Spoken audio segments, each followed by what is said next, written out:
তুই বুঝতে পারছিস না আমি কেন সবকিছু ছেড়ে এখানে? তোর কি ধারণা আর তোকে পছন্দ করি না? তোর কোনো কিছু আমার ভালো লাগে না? ভুল। তোর সবকিছু আমার ভালো লাগে। তোকে আমি অনেক পছন্দ করি।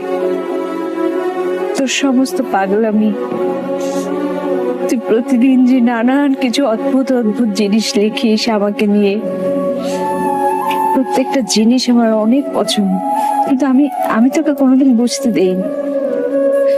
রাফসান, তোর আর আমার সম্পর্কটাকে এই সমাজ কখনো মেনে নেবে না। আমাদের সম্পর্কটা হচ্ছে রেল লাইনের মতো। সময় তোর সারাটা জীবন আমরা একসাথে চলতে পারবো, পাশাপাশি থাকতে পারবো, কিন্তু কখনো এক হতে পারবো না। সম্ভব না।